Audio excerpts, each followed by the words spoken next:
What's going on, everyone? It's Jamie. Thank you very much for joining me in today's video. I'm going to be covering something that's very relevant if you are a course creator, coach, consultant, high-ticket affiliate marketer, anyone that sells anything online, or you have an audience and you're just wondering how to monetize that a little bit more efficiently. More specifically, this is going to cover exactly why your content is not getting eyeballs, why it's not actually hitting those pain points for your people and your ideal target market. And this is a common mistake. I see it quite often in my space, which is the Facebook organic marketing space.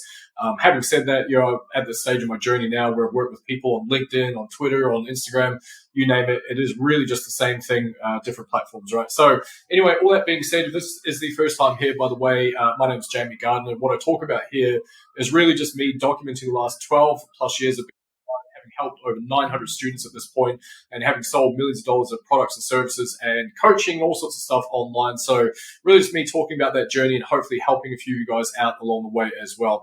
Right, let's dive straight into it. A plus C equals dollars. Now, of course, we all want the dollars, right? We all want the dollars at the end of it. So what does A and C stand for?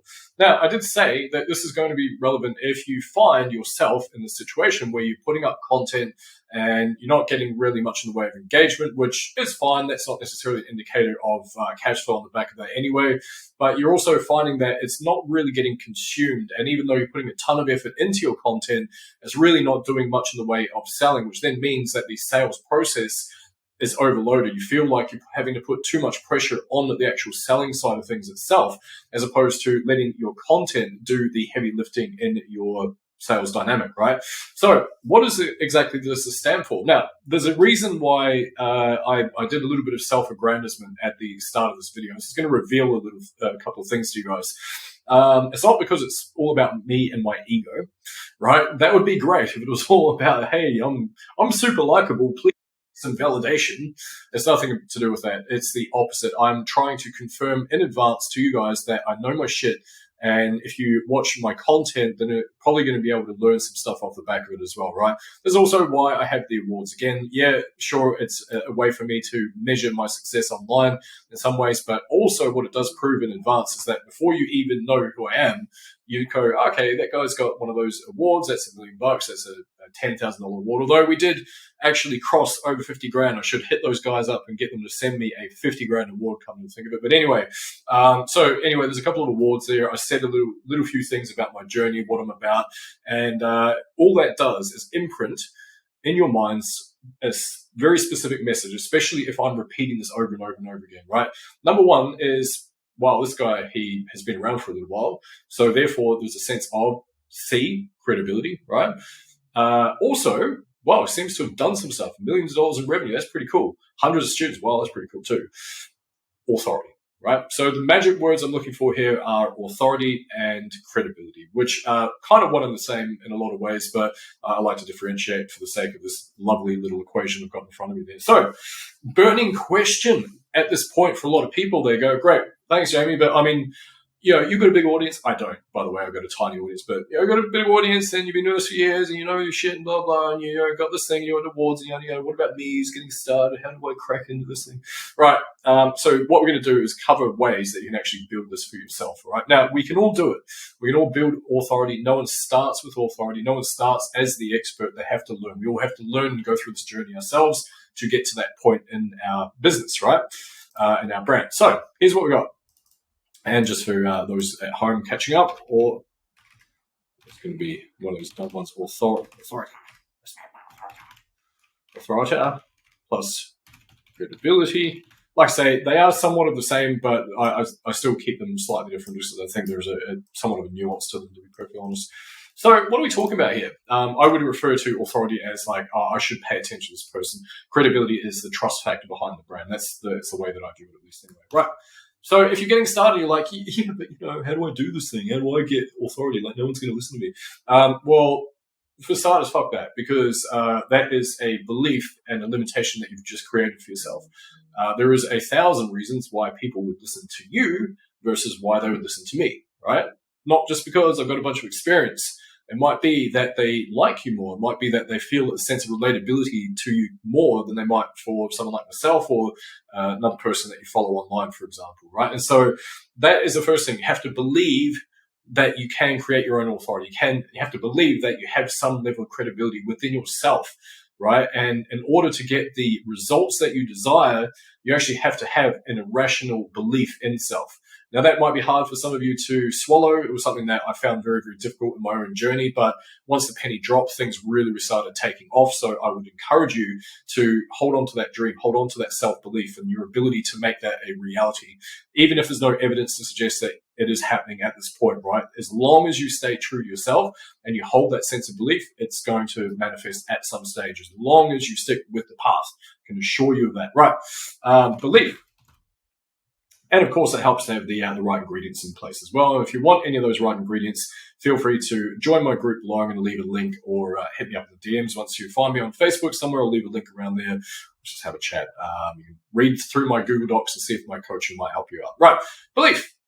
You have to have belief, right? Otherwise, the whole thing just doesn't work at all. So therefore, that's number one. Number two is you can also create it by the knowledge that you have. Now, these are the intangible things. I can't measure subjectively how much how much knowledge you have.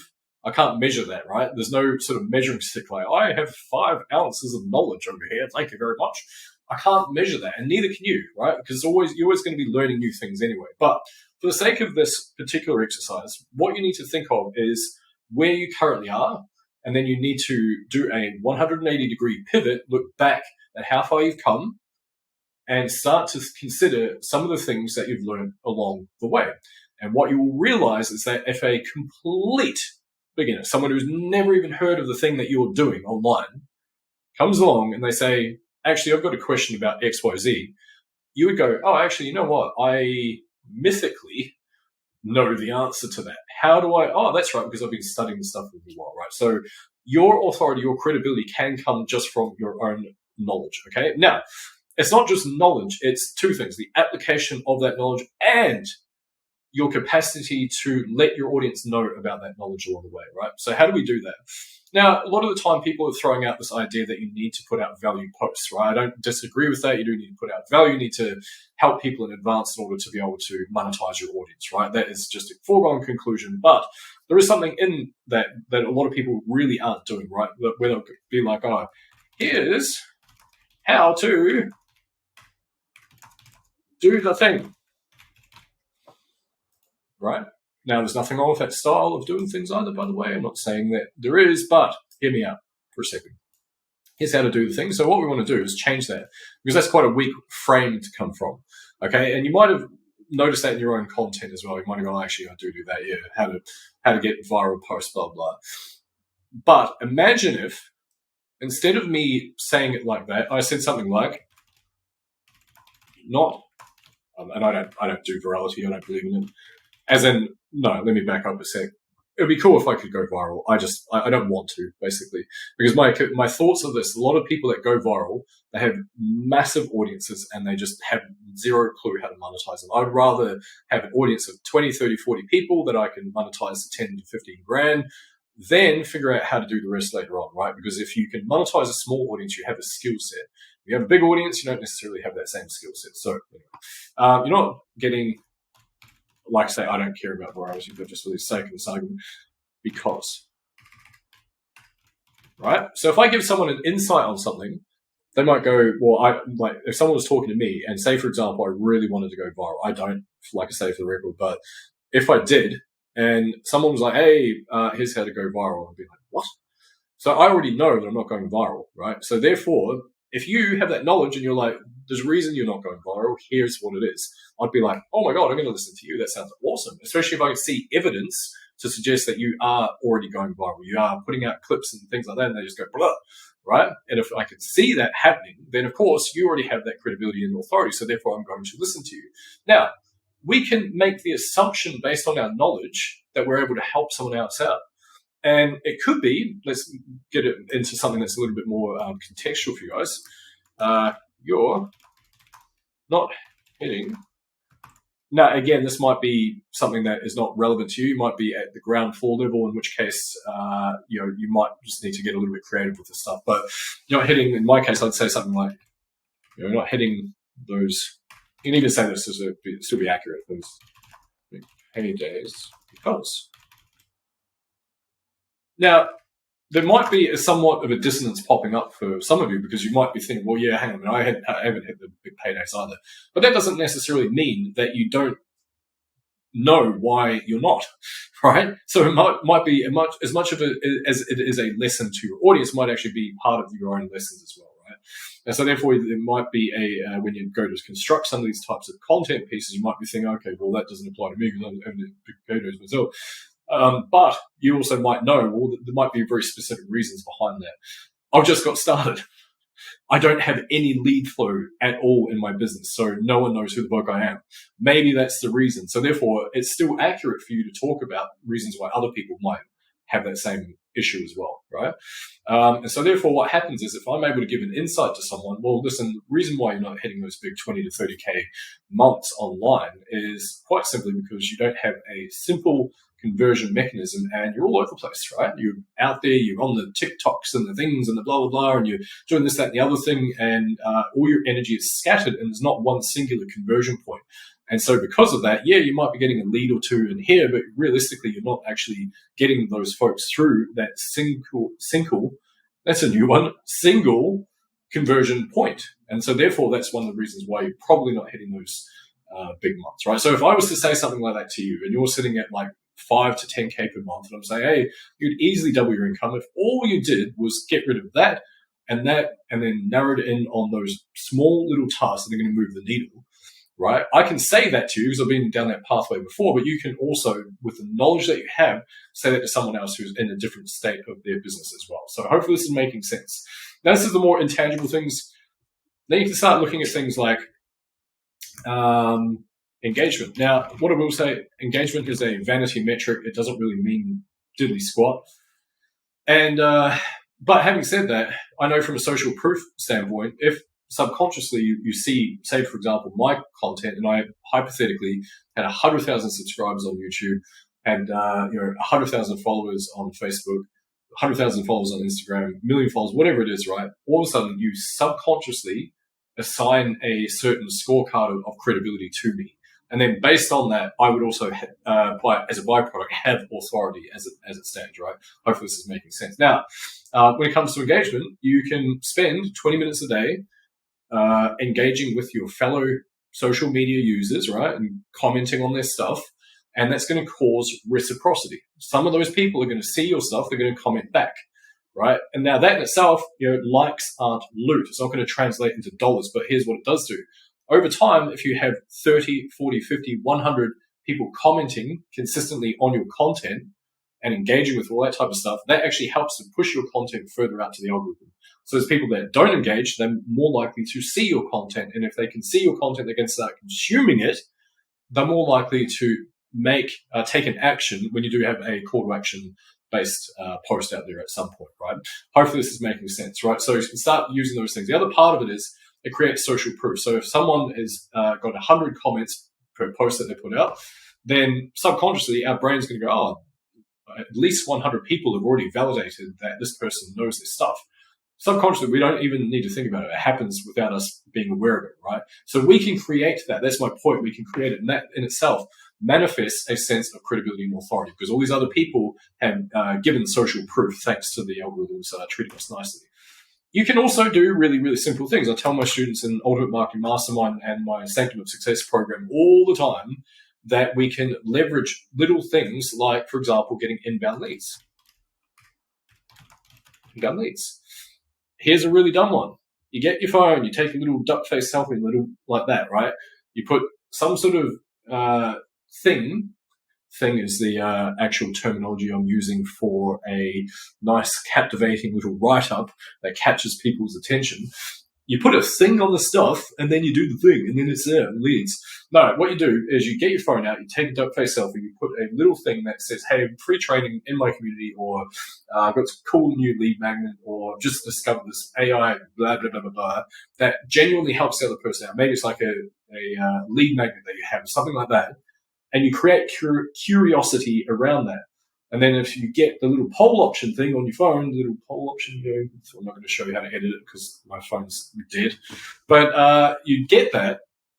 And if one person clicks the yes, I would like that information button over a 24-hour period, guess what? You have Inbound leads, you can like connect with them straight away in Messenger. You can have the chat back and forth, all that type of stuff, right? So we can all do that. Guess what? Then what you do is you talk about it. Here's how I'm getting daily inbound leads, right? Do this daily for 7 days. You get a couple of leads every day. Bang. Inbound leads every single day, right? Nice and easy. And you can talk about that. So then all of a sudden now you've got this nice little framework. Then you can take that to the marketplace. Other people are curious because I'm not getting leads. Then you come back to this video, you thank me, you leave a comment, you go, Jamie's awesome. He knows his shit. That's awesome. Thanks so much. It actually worked. Yeah, and that's it. Now, here's the other thing. High ticket is going to be the money spinner, right? That's where the bulk of your income is going to come from. If you've got a small audience, you don't have the capacity to drive volume through a low ticket, right? So that's going to be the biggest one, mover of the needles. However, let me preface that by saying that a lot of people, most people have not sold high ticket information-based products or coaching before, right? They haven't gone out to a stranger that they believe that they can help and say, hey, listen, give me 20 grand and I'll show you how to do this thing, right? They haven't done that, right? So therefore, often people create their own limitations based on that. They're like, yeah, it's scary, and I feel like, this is a stranger, and what if they don't make $1 billion? Like, I promise them, like, all that type of stuff, right? And so here's the thing, right? You're better off going the other way. This is what I tell my students as well, because the thing that's going to sell is the offer, right? Number one. But it's also your capacity and your confidence in the offer and your ability to get results for people once they jump in it. Okay? So your confidence, that's going to be a selling point in itself. But failing that, if you don't have confidence in that and you're like shy on pulling the trigger, you know what's easier to build your confidence on? Low. It's really easy. And I'll show you how. Super simple. It's what a little framework that I give my students. It gets them from not making sales to making sales in as little as a couple of days once they deploy this. Works every time, right? They might go 5 people only, right? Wrap it up around a low ticket offer, under $100. Not going to be a money spinner. It's to collect buyers and collect confidence. That's what we want to do here. You wrap up big offer, i.e. 10K value, under 100. I need to shrink this text down, don't I? Shrinking the text. Let's just scroll out a bit. That'll do. Zoom out, not scroll out. There we go. Big offer, right? 5 people, so you cap the you're using the economics in your favor. And the last thing, guess what? Oh my God, this is genius. Who thought of that one? That's crazy. You've got a deadline on it. So if you are an affiliate and you have an affiliate offer that's under $100, you get 0 to 100% commission for it, and it helps that person out with a very specific problem. And you go, cool. If you choose to jump into this, you're also going to get a solid gold Rolex from me. You're also going to get some crown, and you're going to get a bottle of Dom Perignon or whatever you crazy kids are into, right? And then once you've done all that, that's your offer. Big huge value for minimal, right? Think about that. Big value, tiny little, and then cap out the numbers so you've got economics in your favor. And then you basically chuck in a deadline, which then means that people have a buying decision. There is a sense of urgency behind getting into it. That's it. Really super simple. Really super simple. Right. So then, now you've got 5 buyers. Maybe you made a little bit of cash. Maybe you're feeling quite good about yourself. And then guess what? The funny thing is that there is no difference between doing it for low ticket and high ticket. That's it, right? Kind of crazy. So then when you've done that, now you're starting to get a little bit of authority. Now you can start to talk in your content rather than this hypothetical fucking bullshit that I see out there, which is like, here's how to hypothetically make a high ticket sale. So I've heard. Like, I haven't done it myself. I'm just saying. You are speaking to your own experience. You're speaking to your own experience, right? Now, I want to address something that's probably popping up for a few of you. You might be thinking, hang on a minute, did you just say something rather hypocritical there? Did you not tell us earlier on in this piece that we should be talking to our audience, like we're trying to help them out? Yes, and I'm glad that you have raised this particular issue, because here's the thing. You can still go and find those people that are not at that current level that you are at, and don't worry about, if you're talking about making sales and it's all this hypothetical stuff, that's absolutely fine. Don't worry about that. Talk to the problem that they currently experience, right? Of course, we all want all the sales, but you might be able to articulate something to them that helps them get a little bit more engagement.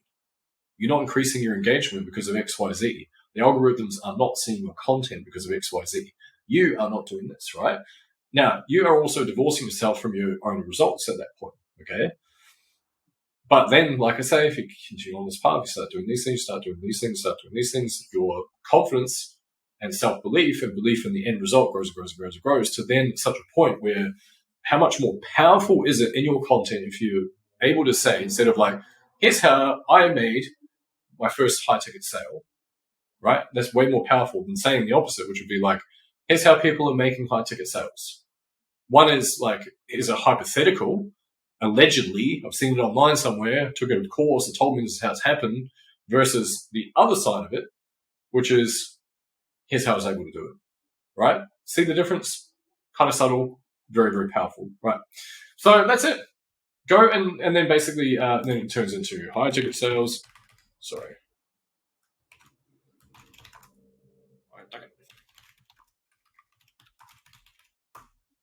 And then eventually what happens is you get your own students.